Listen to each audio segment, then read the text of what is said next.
సంవత్సరాల తరబడి government job కోసం వేచి చూస్తున్నారా? కేవలం 8 నెలల్లో మీ కల నెరవేర్చుకోండి. వెంటనే కింది నెంబర్స్‌కి కాల్ చేయండి. సుమన్ టీవీ ప్రేక్షకులకి నమస్తే. లైఫ్ జర్నీ కార్యక్రమానికి స్వాగతం. Sponsored by 6JVR. జవలాపురం వారి రత్నాంజలి. మనకి మనుషులకు ఎవరికైనా కూడా రెండు మేజర్ ప్రాబ్లమ్స్ ఉంటాయి. ఒకటి ఫైనాన్షియల్, రెండోది రిలేషన్షిప్స్. ఈ రెండింటిని కరెక్ట్గా బ్యాలెన్స్ చేసుకోగలిగితే వాడు 90% లైఫ్ బాగుంటుంది.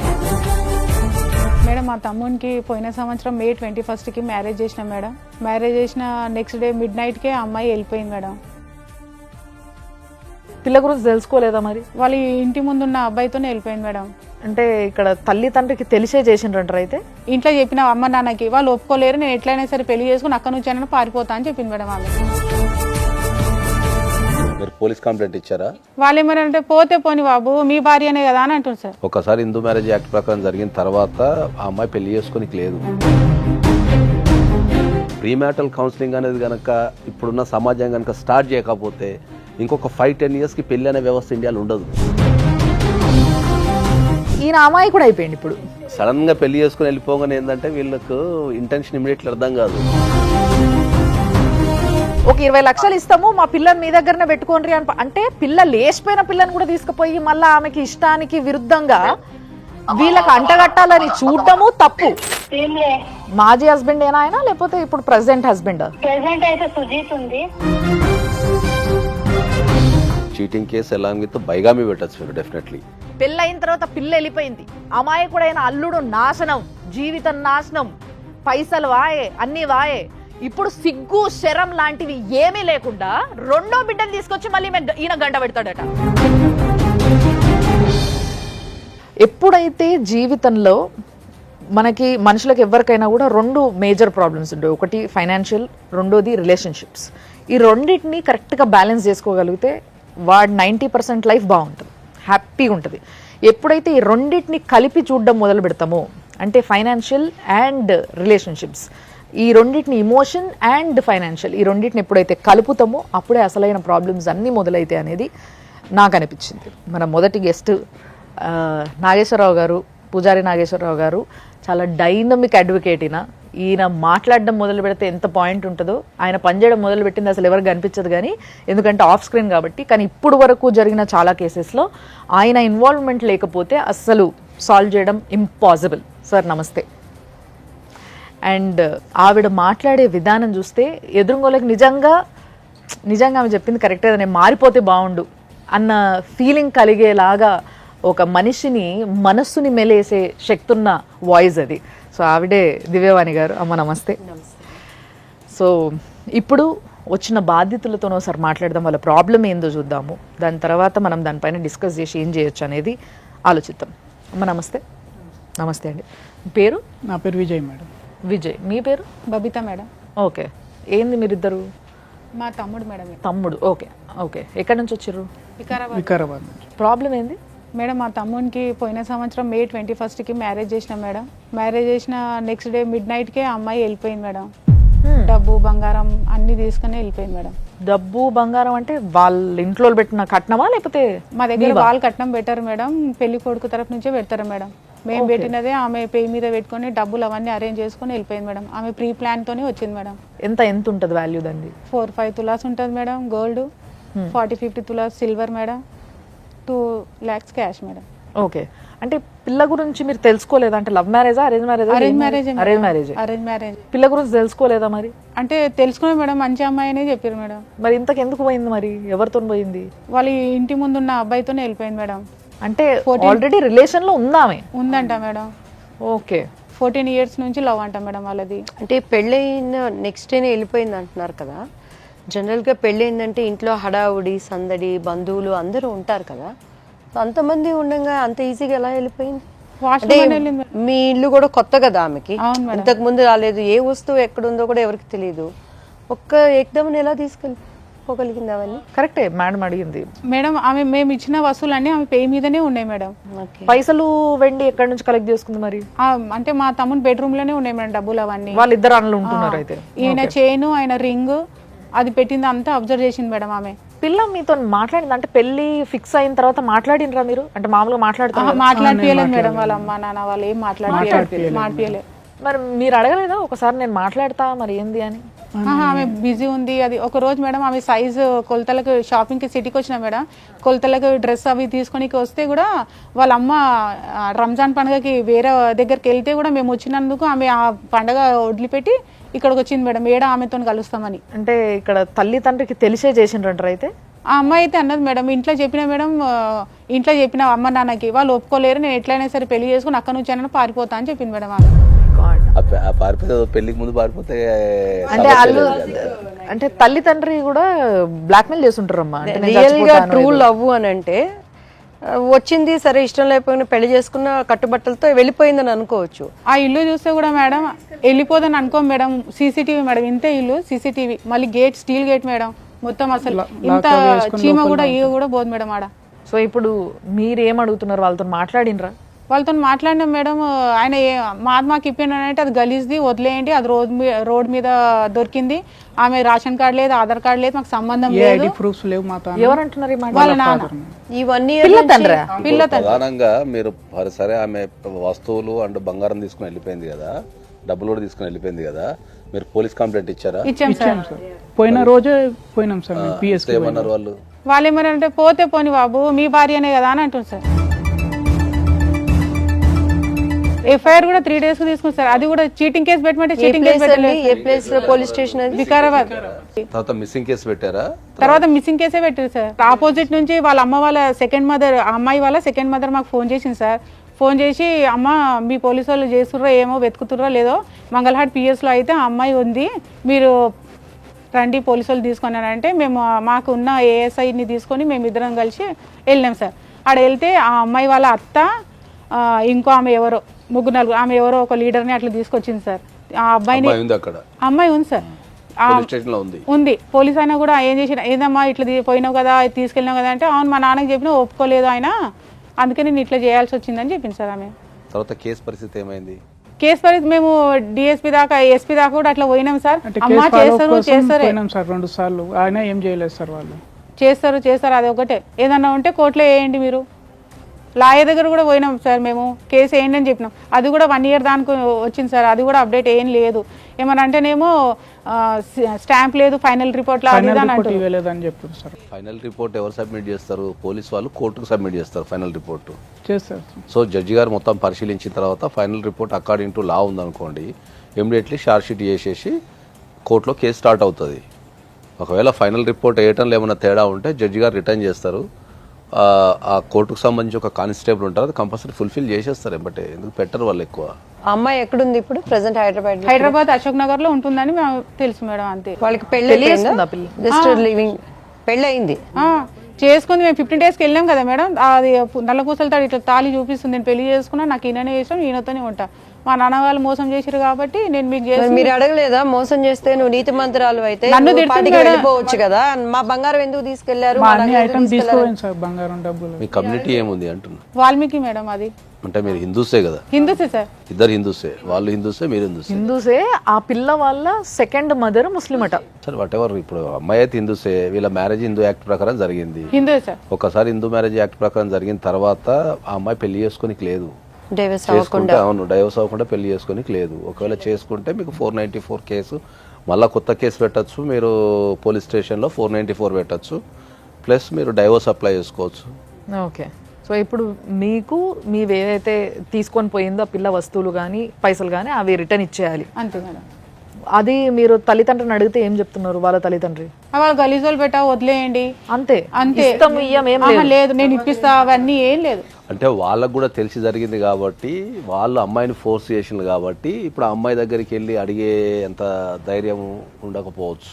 వాళ్ళ ఆపోజిట్ వాళ్ళు సార్, వాళ్ళకి వీళ్ళకి అస్సలు పడదు సార్. భారతదేశంలో ఇది ఇప్పుడు నేను చాలా వేదికల మీద కొన్ని లక్షల మందికి నేను చెప్తున్నా, భారతదేశంలో వివాహ వ్యవస్థ అనేది ఫెయిల్ అయింది. దాన్ని చాలా సందర్భాల్లో చాలా స్పష్టంగా చెప్తున్నా. ఫెయిల్ అయిన తర్వాత దాన్ని రిపేర్ చేసుకోవాల్సిన బాధ్యత కూడా మనపైనే ఉంటుంది. ఓకే, మన దగ్గర ఇప్పుడు ఈ పెళ్ళికి తీసుకుంటే ఏంటంటే బిఫోర్ మ్యారేజ్ అనేది మన దగ్గర ఒక సిస్టమ్ ఉంటుంది. జనరల్గా ఒక ఎంగేజ్మెంట్ సెరమనీ ఉంటుంది, దానికంటే వాళ్ళ ఇంటికి వెళ్ళడం ఉంటుంది, పూర్వకాలంలో ఏంది అంటే ఒక 4 సార్లు ఫస్ట్ ఒకరిని పంపించి రెక్కి నిర్వహించి తర్వాత వాళ్ళంతా బాగున్నారు, ఫైనాన్షియల్గా ఉన్నారు అనుకున్న తర్వాత చుట్టుపక్కల జనాల్ని విచారించి తర్వాత అట్లా ఒక 6-7 సార్లు పోవటం అనేది ఇట్లా ఫ్రీక్వెంట్గా జరుగుతుండే. ఈ జరిగే క్రమంలో ఏంటంటే ఏదో ఒక విషయం బయటకు వస్తుండే. ఓకే, బయటకు వచ్చినప్పుడు దాని నుంచి ఆపటమో దాన్ని సరిదిద్దడమో చేస్తుండే. ఆ అమ్మాయి ఓపెన్గా తండ్రితో చెప్పింది నాకు ఈ పెళ్లి ఇష్టం లేదు అని. బాధితుడుగా తినికి అసలు తెలీదు వాట్ హ్యాపెండ్ అని. ఇక్కడ తప్పు ఎవరిది? తల్లిదండ్రులు 100% తల్లిదండ్రులు. సో ఇప్పుడు పోనీ తల్లిదండ్రులు తప్పన్నప్పుడు ఆ అమ్మాయి ఆటోమేటిక్గా తన పరిస్థితుల ప్రభావం వల్ల తెలియకుండా ఒక దొంగ కూడా అయిపోయింది. తను ప్రేమించిన అబ్బాయిని పెళ్లి చేసుకోలేకనో, కొంతమందికి పెళ్ళి అంటే ఇష్టం ఉండదు అమ్మాయిలకి. జనరల్గా రకరకాల కారణాలు కావచ్చు. ఇండియాలో that is the biggest problem. ఇండియాలో మోడరేషన్ ప్రాబ్లం ఏంది అంటే చాలామందికి ఫిజికల్ కాంటాక్ట్ మీద అవగాహన లేని అమ్మాయిలు కూడా ఉన్నారు. సో ఇవన్నీ పెళ్ళికి ముందు ఏంటంటే కంపల్సరీ కౌన్సిలింగ్ అనేది ఇవ్వమని, నేను ప్రీమ్యాటల్ కౌన్సిలింగ్ అనేది నవే డేస్ ఇండియాకి చాలా అవసరం. ఇప్పుడు ఏమైనా ఒక డైవర్స్ అడ్వకేట్ కిందనో లేకపోతే మ్యారేజెస్ ఫెయిల్ అయినో తిడుతున్నారు తప్ప ఒక పెళ్లి చేసేటప్పుడు ప్రీమ్యాటల్ కౌన్సిలింగ్ అనేది చాలా అవసరం ఇప్పుడున్న సమాజానికి. ఒకవేళ ప్రీమ్యాటల్ కౌన్సిలింగ్ అనేది కనుక ఇప్పుడున్న సమాజం కనుక స్టార్ట్ చేయకపోతే ఇంకొక 5-10 ఇయర్స్కి పెళ్లి అనే వ్యవస్థ ఇండియాలో ఉండదు. యువత మేబీ సెల్ ఫోన్స్ ద్వారా కానీ అండ్ ఒక్కొక్కరు చేసే ఇన్సిడెంట్స్ ద్వారా కనెక్ట్ అయిపోతున్నారు. మంచి కన్నా టెక్నాలజీ అనేది జీవితాన్ని ఎప్పుడో పర్సనల్ జీవితాన్ని నాశనం చేసేసింది టెక్నాలజీ. పూర్వకాలంలో ఎవరన్నా ఒక అమ్మాయి ప్రేమించింది అనుకుందాం, సపోజ్ ప్రేమించిన తర్వాత ఇంట్లో పసిగట్టారు. పసిగట్టిన తర్వాత ఏం చేశారు? అరే పసిగట్టిన తర్వాత సమాజంలో ఇది చేసిపోద్దనో, లేకపోతే ప్రేమించిన అబ్బాయి మంచోడు కాదనో, లేకపోతే కులాలు డిఫరెన్స్ ఉన్నాయని చెప్పేసి అమ్మాయికి ఏం చేస్తుండే, బలవంతంగా వేరే పెళ్లి చేస్తుండే. సో బలవంతంగా వేరే పెళ్లి చేసిన తర్వాత ఏంది, ఆ అమ్మాయి వేరే ఊరికి వెళ్ళిపోతుండే. ఊరికి వెళ్ళిపోయిన తర్వాత అప్పుడు ఒకవేళ ప్రేమించిన వ్యక్తిని కాంటాక్ట్ చేయడానికి అప్పుడు సెల్ ఫోన్స్ కానీ ఇవన్నీ లేవు. లేనప్పుడు ఈ అమ్మాయి అక్కడికి పోయిన తర్వాత ఏం చేస్తుండే, ఆ కొత్త ఇంటికి పోయినప్పుడు ఏం చేస్తుండే, ముఖాభావంగా ఉండటము, లేకపోతే డిప్రెషన్లు ఉండటము, ఈ రకరకాలు ఉంటుండే. ఉన్నప్పుడు వాళ్ళు ఏమనుకుంటుండే, పెళ్ళైన అత్తమామలు కానీ కొత్త కదా, కొత్త ఇంటికి వచ్చింది కదా, తల్లిదండ్రులు మిస్ అవుతుంది అని వీళ్ళు ఆ కొరల్లో ఉంటుండే. ఓవర్ ద పీరియడ్ ఏమవుతుందంటే అక్కడ ఉండి ఉండి ఉండి ఉండి ఒక 1 నెల రోజులకో 2 నెలలకో 3 నెలలకు అడ్జస్ట్ అయిపోయి ఆ పరిస్థితులకు అడ్జస్ట్ అయిపోయి మెల్లగా భర్తతో మాట్లాడము, కాపురాలు చేయడం ఇట్లా చేసుకొని పిల్లలు అంటుండే. కానీ ఇప్పుడు అంత టైం కాదు. ఇప్పుడు అదే చెప్తున్నా, ద సేమ్ సిచ్యువేషన్ లో అదే సెల్ ఫోన్ ఉంది కదా, ఎక్కడున్నా నీకు నచ్చిన బాయ్ ఫ్రెండ్తో నువ్వు తెల్లవాళ్ళు కాంటాక్ట్లో ఉంటే ఇంకా నీ కనెక్షన్ ఎక్కడ కట్ అయిపోతుంది. వీళ్ళ దగ్గరకు వస్తే పాపం ఈయన అమ్మాయి కూడా అయిపోయింది. ఇప్పుడు ఒకటి వీళ్ళు చేసిన తప్పు ఏదైనా ఉంది అని అంటే ఒకటి ఏంటంటే పిల్లతోనే నేను మాట్లాడాలని గట్టిగా అడుగు ఉండాల్సింది. There are n number of cases. నాకు డైలీ రెగ్యులర్గా 50 to 100 కేసెస్ కొత్తవి వస్తాయి నా దగ్గరికి పర్ డేకి. ఇవి వచ్చినప్పుడు ఈ డేటా అంతా అనలైజ్ చేస్తే ఏముంటుంది తెలుసా, మ్యాక్సిమం పెళ్ళి అనేది వితిన్ 1 month నుంచి 2 months మధ్యలో అవుతుంది. పెళ్లి చూపుల దగ్గర నుంచి పెళ్లికి. దీంట్లో మ్యాక్సిమం మేము మాట్లాడుకోవడం లేదు, మాట్లాడుకోలేదు అనేది సెకండ్ అంశం ఉంటుంది. ఎందుకు అంటే టైం లేదనో, లేకపోతే ఎన్ఆర్ఐసే వెళ్ళిపోవాలనో, లేకపోతే వీసా ప్రాసెస్ అనో, లేకపోతే ఇంకో ప్రాసెస్ అనో ఏదో ఒక కారణం చెప్తారు. మామూలుగా అయితే ఎంత ఉండాలంటారు సార్? నేను ఒక 6 months ఎబో ఉండాలంట. నేను పూర్వకాలంలో ఏంది అంటే ఒక మనిషికి సంబంధించిన ఇన్ఫర్మేషన్ అనేది ఎక్కడున్నా దొరుకుతుండే. మైగ్రేషన్ లేదు. ఒక వ్యక్తికి సంబంధించిన ఇన్ఫర్మేషన్ ఒక ఊరుకో ఒక పట్టణానికి వెళ్ళి అరే పలానా వ్యక్తి ఎట్లా అంటే 2 నిమిషాలల్లా వాడి కోపం ఉందా, వాడు పిచ్చి పనులు చేస్తుండా, వాడు మంచోడా, డిగ్నిటీ ఉందా అనేది ఒక రియల్ గ్రౌండ్ రిపోర్ట్ వస్తుండే మనకు. ఇప్పుడు మైగ్రేషన్ పెరిగిపోయింది. ఇప్పుడు పుట్టంగానే తీసుకెళ్లి హాస్టల్లో వేయటమో, లేకపోతే చదువుల కోసం తల్లిదండ్రులు, జాబ్ల కోసం తల్లిదండ్రులు ఇంకో దగ్గర ఉండి పిల్లల్ని ఇంకో దగ్గర పెట్టడము, ఈ కుటుంబాలు అనేటివి విచ్ఛిన్నం అయిపోయిన తర్వాత ఎక్కడ కూడా మనకు రియల్ రిపోర్ట్ ఒక వ్యక్తికి సంబంధించిన రిపోర్ట్ రావడం లేదు.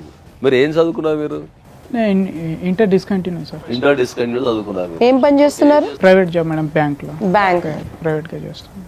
ఇప్పుడు వాళ్ళ అమ్మ వాళ్ళ నాన్నగారు కానీ ఆ పిల్ల తరపు అమ్మాయి కానీ ఎవరైనా మీకు ఫోన్లు ఎత్తి మాట్లాడతారా మనం మాట్లాడాలంటే? మేము 1 year నుంచి అయితే కాంటాక్ట్ లేదు మేడం. వాళ్ళు ఊరికే అమ్మాయిని తీసుకెళ్ళమని చెప్పారు మేడం. 2 monthsకి ఫోన్ చేశారు మేడం. వాళ్ళు 20 lakhs అట్లా ఇస్తాము, మీరు మీ అమ్మాయిని పెట్టుకుంటారా, పెట్టుకోండి అది అంటే మీరు 1 కోటి రూపాయలు ఇచ్చినా మాకు వద్దు అని చెప్పినా మేడం. అయితే ఊరికి అట్లా అంటారు కదా, మ్యారేజ్ అయిపోయింది. తప్పు మీద తప్పు ఇది. ఫస్ట్ ఇష్టం లేని పెళ్లి చేయడం ఓ తప్పు, నేను ఆ పిల్లగానితో వెళ్ళిపోతాను చెప్పంగా కూడా ఈ పిల్లగాని బలి చేసుడు ఇంకో తప్పు. మళ్ళీ మూడోది ఇప్పుడు మళ్ళీ ఇంత పెద్ద తప్పు అయిపోయిన తర్వాత లేదు మేము 20 లక్షలు ఇస్తాం పిల్లని తీసుకుపోర్రి అంటే వీళ్ళే ఉత్తిగా దొరికిర్రు వీళ్ళు అమాయకుల్లాగా. పిల్ల డైరెక్ట్గా ముఖం మీద చెప్పబట్టే నాకు వద్దు, నాకు ఇష్టం లేదు, నేను ఇంకోని ప్రేమించిన సప్పుడు దాకా అట్లా ఉంచుకోండి అయిపోతుంది. పెళ్లి చేయకుండా, అంతేగాని ఇట్లా పెళ్లి చేసి వేరే వాళ్ళ ప్రాణాలు తీసుడు ఎందుకు? ఇప్పుడు అది చాలా ట్రామా ఉంటుంది అది. ఎందుకంటే ఇప్పుడు సామాజిక పరంగా కూడా ఏంటంటే, ఇప్పుడు మనకు ఒక సమాజంలో పెళ్లి చేసుకుంటాం కదా, పెళ్ళైన తెల్లారే భార్య వెళ్ళిపోతే సమాజం ఎట్లా చూస్తుంది? ఒక అసలు అబ్బాయి మీద ఎటువంటి నింద పడుతుంది? ఆమె స్వార్థానికి మంచి చెడు ఆలోచించకుండా ఆమె ఉన్న ఏజ్కి వెళ్ళిపోయింది. సో ఇక్కడున్న కుటుంబాలు కానీ, ఇక్కడున్న ఫ్యామిలీస్ కానీ, ఇక్కడున్న వ్యక్తులు ఎంత బాధపడతారు, వాళ్ళకు సామాజికంగా ఎంత ఇబ్బంది ఎదురవుతుంది, రేపు రెండో పెళ్లి చేసుకోవాలంటే ఎంత ఇబ్బంది అవుతుంది. ఇటు ఒక వైపు నుంచి ఎంటైర్ సంపాదించిన డబ్బు వెళ్ళిపోయింది. సరే, డబ్బు అంటే పోతే మనం సంపాదించుకోవచ్చు, కానీ ఎప్పుడైతే ఈ సామాజికంగా మనము చూసే చుట్టాలు కానీ, రిలేటివ్స్ కానీ, అది ఎంత నామోషి ఉంటుంది. పిల్లలకి ఎక్కడ కూడా కౌన్సిలింగ్ ఇవ్వటం లేదు, ఎవ్వరు కూడా కౌన్సిలింగ్ కూర్చోబెట్టి కౌన్సిలింగ్ ఇవ్వటం లేదు. Life journey sponsored by 6JVR. Jamalapuram వారి రత్నాంజన్. సౌత్ ఇండియాలోనే అతి తక్కువ ధరలకి రత్నాలను అందించే ఏకైక సంస్థ 6JVR. ఒక్కసారి ఆ అమ్మాయి ఫాదర్తో మాట్లాడదాం మనము. హలో హలో సార్, నమస్తే. నమస్తే అమ్మా. శ్వేత మీ అమ్మాయి కదండి? ఎందుకు, ఏమైందమ్మా? ఏం కాలేదండి, మీరు టెన్షన్ పడకండి, ఏం కాలేదు. మీ అల్లుడు ఉన్నారు కదా, విజయ్ గారు, అమ్మా. ఆయన సుమన్ టీవీకి వచ్చిండ్రు. ఆ, సో ఇప్పుడు యాక్చువల్గా మీ ప్రాబ్లం ఏదైతే మీ ఇష్యూ ఉందో ఇదంతా కూడా చెప్పడం జరిగింది ఇక్కడ. సో ఇప్పుడు ఫస్ట్ ఆఫ్ ఆల్ నేను మీతో మాట్లాడాలనుకున్నది ఏంటంటే అండి, మీ అమ్మాయి మీకు ముందే చెప్పిందట కదా, నాకు ఎదురుగున్న అబ్బాయి అంటే ఇష్టం, ఇంటి ఎదురుగున్న అబ్బాయి అంటే. లేదమ్మా, అట్లా ఏమీ లేదమ్మా, నాకు ఇప్పుడు దాకా తెలియదు ఆ విషయము. ఇది మొత్తం ఫేక్ మాట ఉంది అమ్మా. ఇది ఆ పెళ్లి తర్వాతనే నాకు అది నిజం నా ముంగట వచ్చిందమ్మా. అది పాపం ఇప్పుడు ఆయన అన్యం పుణ్యం తెలియకుండా ఆయన మోసపోయిండు మీ అమ్మాయి చేతిలో. ఒక ఆడపిల్లకి పెళ్లి చేసేటప్పుడు, అమ్మా నీకు నేను ఈ పిల్లగాడిని ఇచ్చి పెళ్లి చేస్తున్నా, ఈ పిల్లగాడు ఇష్టమా లేదా అని అడగాల్సిన బాధ్యత ఒక తండ్రిగా మీ పైన ఉందా లేదా? అమ్మా, అదే ఫోటో చూపెట్టినాను. ఫోటో చూపెడితే మా అమ్మాయి చెప్పింది, నేను ఆయనకి చేసుకుంటాను డాడీ, నువ్వు ఎక్కడ నా సంబంధం చేసినావా అక్కడనే చేస్తానని. ఆ పెళ్లి అయిన తర్వాత 2 days తర్వాత అది ఆ మాట జరిగింది. ఇప్పుడు మరి నాకు తెలిసింది. పెళ్ళైనాక 2 days కి మీ అమ్మాయి వెళ్ళిపోయింది, కానీ పెళ్లి కాకముందు 7 సంవత్సరాల నుంచి ఒక పిల్లోని ప్రేమిస్తున్న విషయం మీకు తెలియదా అండి తల్లిదండ్రిగా ఇంట్లోకి? లేదమ్మా, నా ఇంట్లో ఎవ్వరికి తెలియదు. आपको जो बात करना है, एक बार हमारा मैडम है यहाँ पे दिव्यवाणी जी, उनसे बात करिए. ఇదే ఇప్పుడు విజయ్ స్థానంలో మీ కొడుకు ఉంటే మీరు ఏం చేస్తారండి? అమ్మా, నా కొడుకు విజయ్, నా కొడుకు లాగే నా అల్లుడు అమ్మ పోలీస్ స్టేషన్ లో పోయి కంప్లైంట్ ఇచ్చిండ్రు. ఆ కంప్లైంట్ కూడా వాపస్ తీసుకున్నారు. ఎవరు? విజయ్ వాపస్ తీసుకున్నారు? తీసుకోలేదట. వీళ్ళు ఇప్పుడు మా ఎదురుగానే ఉన్నారు, కంప్లైంట్ ఇక్కడే ఉంది, వాళ్ళు వాపస్ తీసుకోలేదు. ఎఫ్ఐఆర్ తీసేసిండ్రంట అమ్మా. ఎఫ్ఐఆర్ తీసేసిండ్రు. ఎఫ్ఐఆర్ రిటర్న్ కంప్లైంట్ తీసుకున్నారంట. కంప్లైంట్ చేసిండ్రు. కంప్లైంట్ చేసిన తర్వాత మళ్ళీ రిటర్న్ తీసుకున్నారు. ఎందుకు పెట్టాలి కేసు, ఎందుకు జరపాలి కేసు అది నేను చెప్పాను బాబు, నేనున్నాను బాబు, నువ్వు ఎక్కడ దాకా పోతావా, నా చిన్న బిడ్డకి ఇస్తాను బాబు నీకు, అదే కూడా చెప్పాను నేను. ఆ విజయం ఉంటే ఎక్కడ అడగండి మీరు. చిన్న బిడ్డ నుంచి పెళ్లి చేస్తారా? ఆమె 12-13 years ఏంటండి ఏం మాట్లాడుతున్నారండి మీరు? చిన్న పిల్ల మేడం ఆమె. నా చిన్న కూతురు వయసు అమ్మా ఇప్పుడు 16 years అమ్మా, 17 నడిపిస్తుంది. 16 అయినా కూడా మైనరే. పెళ్ళైన తర్వాత అమ్మాయి వెళ్ళిపోయింది నైట్. సో దానిపైనే ఈ అబ్బాయి వెళ్ళి కంప్లైంట్ ఇచ్చారు. ఓకే, ఇచ్చిన తర్వాత పోలీస్ వాళ్ళు immediately missing case, women missing case అనేది బుక్ చేస్తారు. ఎందుకంటే అమ్మాయి కనిపించకుండా పోయింది కాబట్టి ఎప్పుడైనా మిస్సింగ్ కేసు బుక్ చేస్తారు. పోలీస్ వాళ్ళ డ్యూటీ ప్రకారం ఏంటంటే మిస్సింగ్ అయిన ఉమెన్ని ట్రేస్ చేశారు. సో ట్రేస్ చేసి తర్వాత ఏంటంటే ఆ కేసు క్లోజ్ అయిపోతుంది, బికాస్ అది ఉమెన్ మిస్సింగ్ కేసు. అది ఓకే ఓకే. దీంట్లో చాలా స్పష్టంగా ఏం చేశారంటే, ఏవైతే ఉమెన్ మిస్సింగ్ అయిందో ఆమెను ట్రేస్ చేసి తీసుకురావడం జరిగింది కాబట్టి క్లోజ్ అయింది కేసు అయిపోయిందని చెప్పి ఫైనల్ రిపోర్ట్ వేసేసారు. దీంట్లో అబ్బాయికి కానీ ఆయనకు కానీ ఇంకెవరికి కానీ లీగల్ నాలెడ్జ్ లేదు. ఓకే, పెట్టిన తర్వాత అమ్మాయి స్ట్రెస్ అయింది. అంటే వీళ్ళు చేసిన తప్పు ఏంటంటే ఈ నగలు ఎత్తుకుపోయింది ఇవన్నీ మెన్షన్ చేసి ఒక చీటింగ్ కేసు కింద ఏం పెట్టలేదండి. ఇప్పుడు దీంట్లో ఏంటంటే ఒక వాక్యం అయితే రాశారు, ఒక్కటే లైన్. ఎందుకంటే కంప్లైంట్ చాలా చిన్నది. కంప్లైంట్ అనేది ఎక్స్పర్ట్స్ రాయగలిగితేనే అది బ్యూటిఫుల్గా ఉంటుంది, దాంట్లో ఏం రాయాలో ఏమొద్దో అని ఉంటుంది. మ్యాక్సిమం కంప్లైంట్స్ అనేది ఎమోషనల్గానో లేకపోతే అర్థం కాకనో టెన్షన్లో రాసేస్తారు. వెళ్తూ వెళ్తూ ఇవన్నీ తీసుకొని వెళ్ళిపోయిందని రాసిండు ఆయన. ఈయన రాయాల్సింది ఏముంటుంది, ఇంటెన్షనల్గా నన్ను పెళ్లి చేసుకొని సడన్గా పెళ్లి చేసుకుని వెళ్ళిపోగానే ఏంటంటే వీళ్ళకు ఇంటెన్షన్ ఇమీడియట్లీ అర్థం కాదు. ఓవర్ ద పీరియడ్ అంటే ఒక 1 monthకో 15 daysకో అప్పుడు ఓవర్ ద పీరియడ్ వీళ్ళకి అర్థమవుతుంది. ఎగ్జాక్ట్లీ. సో వీళ్ళు ఆ షాక్లో ఉంటారు కాబట్టి మ్యాక్సిమం ఫ్యాక్ట్స్ మాత్రమే చెప్పగలుగుతారు. బిహైండ్ ద ఫ్యాక్ట్స్ ఏముందనేది వాళ్ళు రాయలేరు. అది థర్డ్ పార్టీ ఎక్స్పర్ట్ మాత్రమే రాయగలుగుతాడు. ఇప్పుడు నేనున్నా అనుకో, ఇట్లాంటి సమస్యలు రోజు కొన్ని వందలు చూస్తాం కాబట్టి మేము బిహైండ్ ద రీజన్, అంటే ఈ ఇన్సిడెంట్ జరిగింది కదా దీని వెనక రీజన్ ఏమై ఉండొచ్చు అనేది మీరు ఆలోచిస్తారు. అట్లా నెక్స్ట్ లెవెల్ ఏం చేయాలా, ఇదే కంప్లైంట్ని మళ్ళీ మనం చీటింగ్ కేసు కింద పెట్టచ్చు. తర్వాత ఒకవేళ పెళ్ళైనట్టు అమ్మాయికి పెళ్ళైనట్టు ఏమైనా ప్రూఫ్స్ ఉన్నా ఆ అమ్మాయి చెప్పిన 494 అంటే మనకు వేరే వివాహం చేసుకుంది కాబట్టి మనం దాన్ని బైగామి అంటాం. బైగామి అంటే ఏంటంటే ఆల్రెడీ ఒక మ్యారేజ్ ఎగ్జిస్టింగ్లో ఉండగా వితౌట్ టేకింగ్ ఎనీ డైవర్స్ ఇంకో వ్యక్తిని పెళ్లి చేసుకుంటే బైగామి అంటాం. బైగామి కింద కూడా ఆయన ఇమ్మీడియట్లీ కేసు పెట్టారు. దానికి శిక్ష ఎలా ఉంటుందండి? బైగామికి మీకు అప్ టు 5 years జైలు శిక్ష పడుతుంది. మేము అడుగుతున్నది ఒకటేనండి, సింపుల్ గా చెప్పేయండి. మీ నిర్ణయం ఏమనుకుంటున్నారు? వాళ్ళ బంగారం పెళ్లికి ఏం పెట్టారో అది ఇచ్చేస్తారా, లేకపోతే కోర్టుకు వెళ్ళి చూసుకోమంటారా? కోర్టుకు వెళ్ళి చూసుకోమంటారు. ఓకేనండి. సో ఇది ప్లాన్డ్ అండి నాగేశ్వరరావు సురేందర్ గారు. ప్లాన్డ్. మీరు మీ బిడ్డకి ఏది ఇష్టమో ఏది ఇష్టం లేదో తెలుసుకోకుండా పెళ్లి చేయడము, ఆ పిల్ల వెళ్ళిపోయిన తర్వాత కూడా రీసెంట్ గా 2 నెలల కింద వాళ్ళకి ఒక 20 లక్షలు ఇస్తాము మా పిల్లని మీ దగ్గరనే పెట్టుకోండి అంటే పిల్ల లేచిపోయిన పిల్లని కూడా తీసుకుపోయి మళ్ళీ ఆమెకి ఇష్టానికి విరుద్ధంగా వీళ్ళకి అంటగట్టాలని చూడడము తప్పు. మొత్తం కేక్ మాట అమ్మా. 2 నెలల తర్వాత అదే చెప్పినా నేను, అదే కేక్ మాట 20 lakhs ఇస్తారు. మీరు ఏదైతే మాట్లాడిందో అది కాల్ రికార్డ్ కూడా ఉందండి. అది పక్కకు పెడితే ఇప్పుడు మా అందరి సమక్షంలోనే మీరు ఏమన్నారు, నా చిన్న పిల్లని ఇచ్చి పెళ్లి చేస్తా అన్న ఆయన్నే చేసుకోని అన్నాడు. అది కరెక్టా? మైనర్ పిల్లని ఈయనకు అంటగట్టడం ఏంది ఒకటి. రెండోది ఫస్ట్ పిల్ల మోసం చేసిపోయింది కాబట్టి ఇంకో పిల్లని ఇస్తా అని అంటే మీరు పిల్లల్ని కన్నది ఎందుకు?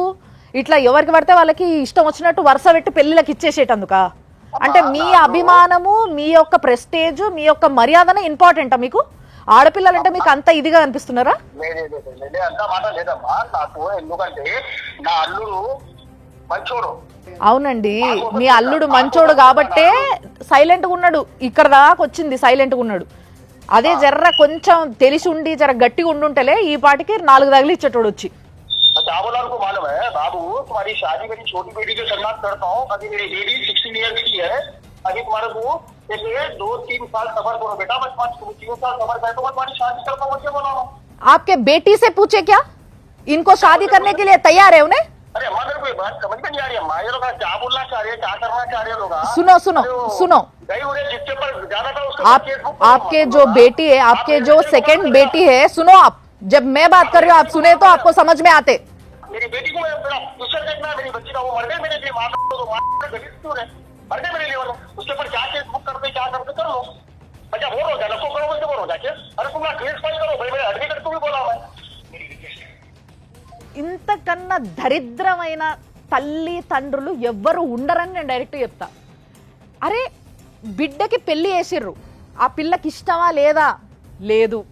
పెళ్ళి అయిపోయింది. పెళ్ళి అయిన తర్వాత పిల్ల వెళ్ళిపోయింది. అమాయకుడైన అల్లుడు నాశనం, జీవితం నాశనం, పైసలు వాయే, అన్ని వాయే. ఇప్పుడు సిగ్గు శరం లాంటివి ఏమీ లేకుండా 2వ బిడ్డను తీసుకొచ్చి మళ్ళీ ఈయన గంట పెడతాడట. ఏమైనా బుద్ధి ఉందా? సరే ఈయన వేసుకుంటాడు, అవును నా అల్లుడు మంచోడు కాబట్టి నా అల్లుడిని వేరేలకు కొనియకుండా నా పిల్లనే ఇచ్చి అంటగడతా అని ఆయన అనుకోవచ్చు. కానీ ఆ పిల్లకి, చిన్న పిల్ల, ఆ పిల్లకి పెళ్లి చేసుకోవాలంటే ఏ ఆడపిల్లకైనా కూడా అరే నా భర్త ఇట్లుండాలి అని ఒక ఆలోచన ఉంటది కదా. మరి ఇప్పుడు ఈ బావని పెళ్లి చేసుకుని ఇష్టమా అని అంటే మొన్నదాకా మా అక్కకి ఇచ్చి నా కళ్ళ ముందే పెళ్లి చేశారు కదా అన్న ఫీలింగ్ ఆ పిల్లకు ఉండదా? అంటే ఆడపిల్లల ఫీలింగ్స్ కావా? సో దీనికి అంతటి కన్నింగ్ వాట్ ఈస్ ఆయన మైండ్ సెట్ ఏంటంటే ఎక్కడ డబ్బులు ఇవ్వాల్సి వస్తుందో, రైట్ అండి, డబ్బులు ఇప్పుడు ఇవ్వాల్సి వస్తుంది, కూతురు తీసుకున్న దొంగతనం ఇంకంతే తప్పించుకుని. ఇప్పుడు ఆల్రెడీ ఆయన మైండ్ ఎంత ధైర్యం లేకపోతే కోర్టులో చూసుకోండి అంటున్నాడు. ఇప్పుడు అడ్వకేట్ గారు ఒక పక్కన చెప్తున్నారు ఇట్స్ లీగల్, ఆ ఫోటోలు ఉన్నా కూడా ఇరుక్కుంటారని చెప్తున్నా కూడా ఆయన అంత ధైర్యంగా చెప్తున్నాడంటే ఈజ్ కన్నింగ్ ఫెలో అని అర్థమైపోతుంది.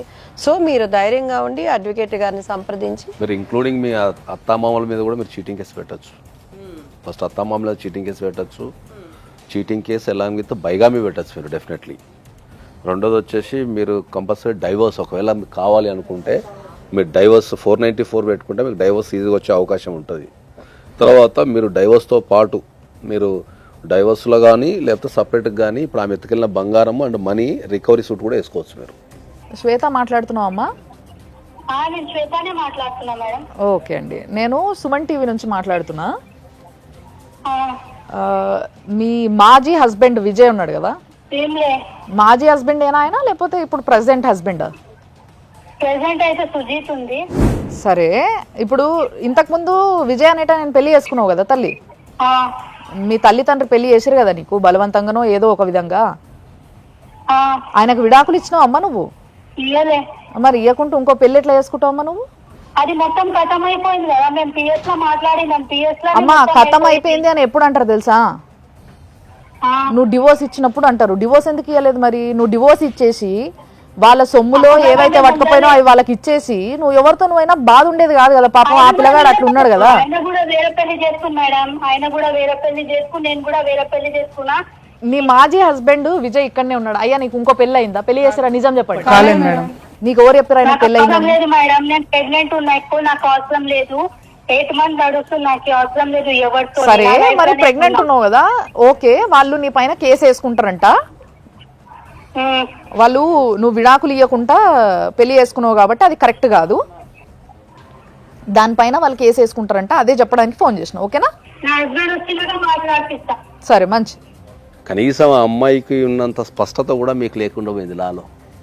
ఆ అమ్మాయి చాలా స్పష్టంగా చెప్తుంది, పోలీస్ స్టేషన్ వచ్చినా పోలీస్ స్టేషన్లు అన్నీ అయిపోయినాయి, నేను పోయి పెళ్లి చేసుకున్నా, ఆయన పోయి పెళ్లి చేసేసుకున్నాను అని చెప్పేసి చాలా అయిపోయిందని విషయాన్ని చాలా స్పష్టంగా చెప్తున్నది. వాళ్ళ నాన్నకు భయపడి పిఎస్కి వచ్చి ఆమె ఇది సరెండర్ అయింది సార్ అక్కడ మంగళఘాట్ పిఎస్లో.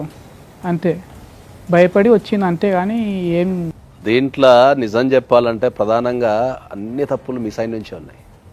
వెరిఫై చేసుకోవాల్సిన బాధ్యత. ఒకవేళ ఆ అమ్మాయి మాట్లాడతాను లేదు పెళ్లికి ముందే అంటే ఎందుకు మాట్లాడతాను లేదు, ఆ సమస్యని మీరు అక్కడనే సాల్వ్ చేసుకుని ఉంటే, ఒకవేళ అమ్మాయితో మాట్లాడి వాళ్ళ ఫాదర్ వాళ్ళకి ఇప్పుడు నేను కాదంటాను లేనమ్మా, మన భారతదేశంలో రకరకాల కులాలు, మతాలు, పద్ధతులు, ఆచారాలు కొన్ని వందలు ఉంటాయి.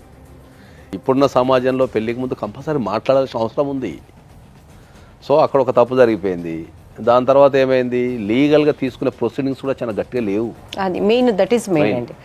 లీగల్గా కనుక స్టార్టింగ్లోనే ఇప్పుడు ఒకవేళ ఇప్పుడు మిస్సింగ్ కేసు పెట్టారు కదా, ఈ మిస్సింగ్ కేసు క్లోజ్ అయిన ఎంబటే ఇమీడియట్లీ మళ్ళీ చీటింగ్ కేసు ఎంటైర్ ఫ్యామిలీ మీద కనుక పెట్టుంటే ఎలాంగ్ విత్ అంటే వీళ్ళకు కూడా తెలుసు, వీళ్ళు ఫాదర్ మదర్ ఒకటి తెలుసు. నాగేశ్వరరావు గారు, ఒకవేళ ఆ అమ్మాయి మోసం చేయాలనుకుంటే మాట్లాడినా కూడా మోసం చేస్తుండొచ్చు, తండ్రికి భయపడి. ఫాస్ట్ ఈజ్ ఫాస్ట్ అయింది.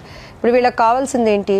డబ్బు కావాలి, లీగల్ గా డివోర్స్ కావాలా, డబ్బు మనం చేయగలమా? మనం డెఫినెట్లీ చేయొచ్చు. దాంట్లో మీకు అదే కదా ఇబ్బంది ఏం కావాలి. లేదు. ఇప్పుడు అమ్మాయి వచ్చినా వీళ్ళు ఇప్పుడు తీసుకోరు.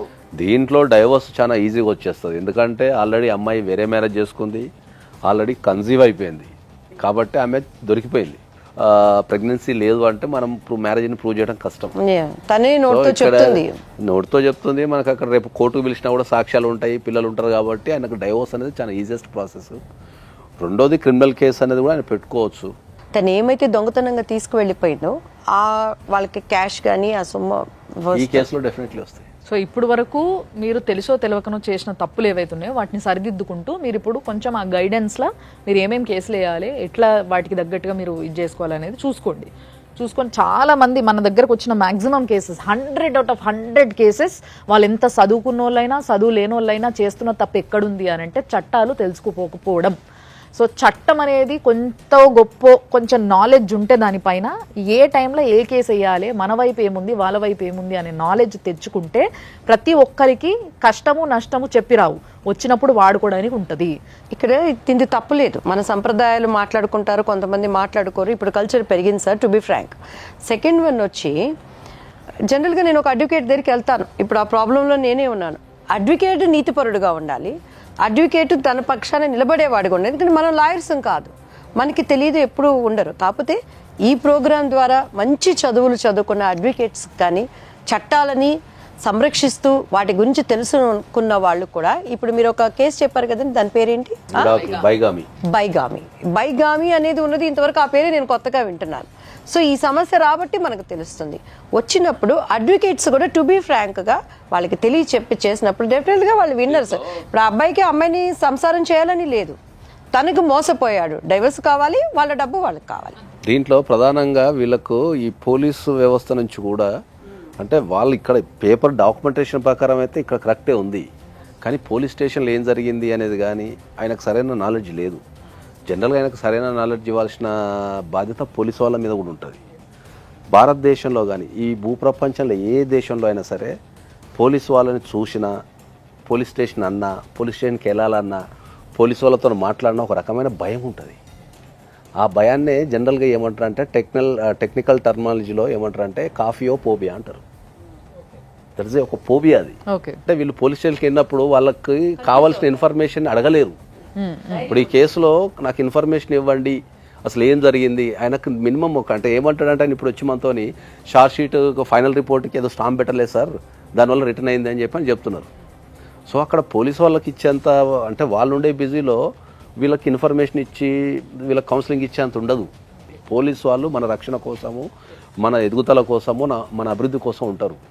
వాళ్ళు కూడా డెఫినెట్లీ ఏంటంటే ఎవరైనా కష్టంతో వచ్చినప్పుడు డెఫినెట్లీ వాళ్ళు కూడా ఇలాంటి వ్యక్తులకు కొద్దిగా లీగల్ నాలెడ్జ్ ఇవ్వాలా. సో అది లెక్క.